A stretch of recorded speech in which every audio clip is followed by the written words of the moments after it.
Lena, Queen of Slim, super, super dope. Thank you, bro.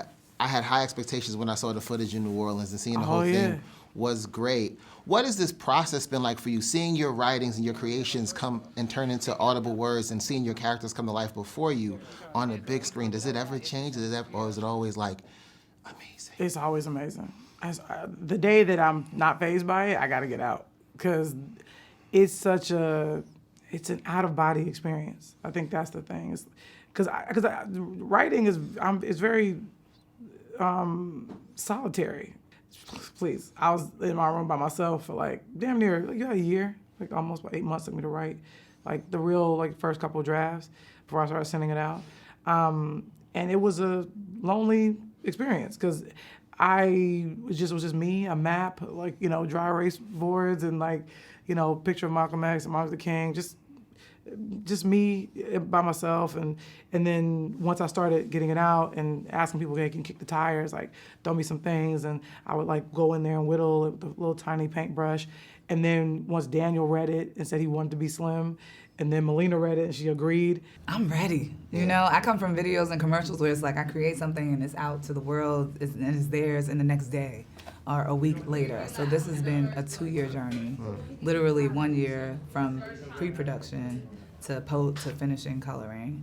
But 2 years with developing the script. So I'm ready. I'm ready to give it over and to offer up my firstborn to the world and let you guys take of it what you will. Then the conversations I was having with Daniel really kind of found their way into the movie, like the Black excellence thing. Why do Black people always feel need to be excellent? I always give Daniel credit for that because we were just talking and I was talking about being excellent and he was like, my dad said that Black people wanting to be excellent is a result of our trauma as Black people in this country because we want to earn the space in which we take up. So I was like, oh my God. So I was like, okay, I got to figure out a way to put that into the movie some kind of real way. So it's the movie really is it's a love letter to Black people. Where are you going? I'm gonna find somebody with a phone so I can call my family. If you do that, then they'll know where we are. Great. What if they kill us? Don't say that! There's no guarantee they won't. You're a Black man that killed a cop and then took his gun. I'm not a criminal. You are now.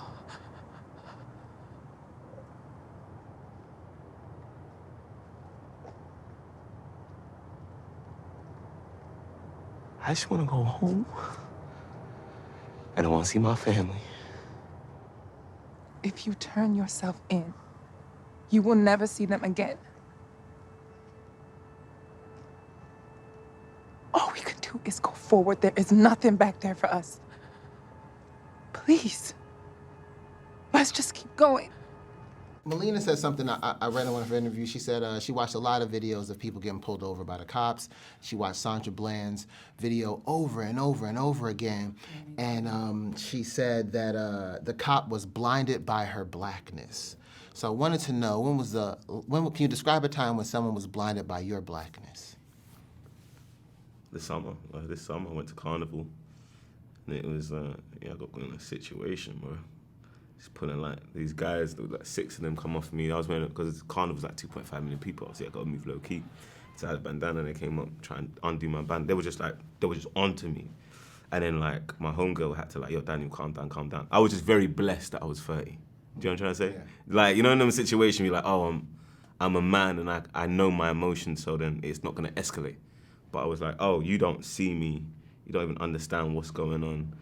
Yeah, that was a real interesting situation, but that's just life. I think, I'm also come into those situations where people kind of try to interact with me as a magical negro. Yeah. Do you know what I mean? And in that case where it's they're not really seeing me as a human, they're just oh my God, interesting Black individual, touching me and things like that, which is, doesn't that sound crazy to say? It sounds a lot, really. But it's yeah. Complete strangers, just, interacting with me in a way that I'm oof, that's real. And that was tough. Can you describe a time or name a time when you feel like someone was blinded by your Blackness? Every day. Cause I've stopped code switching. So when I talk to white people, I talk to them as if I was talking to you. Yeah. But there's an interesting thing that happens with that, is that I feel like white people are almost oh, you're allowing me to hear your native tongue, and that's a privilege. And it almost kind of, the wall sort of come down immediately. It was a thing that I sort of unconsciously sort of stopped doing. That I was just like, I'm not gonna do that anymore. I'm just gonna talk to you like I would any other black person. And it sort of changed things for me. And it's changed the way I carry myself when I walk through the world, because I no longer feel like I have to amend by their culture anymore. That my culture is just as worthy as theirs.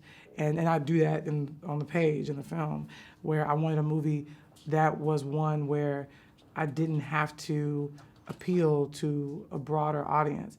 I really wanted to appeal to us, and if I could do that, if I could speak to us directly, then if white folks wanted to come in and listen in, they could. When we met at the When They See Us premiere, you told me that we knew each other from back in the day. Yes. I went and dug in my emails and I found the pictures you sent from 10 years ago. Oh my God. She literally emailed me in 2019. Like, she used to read my website, so I found those and I photos. used to have a blog as well. Wow. Yeah. Yeah.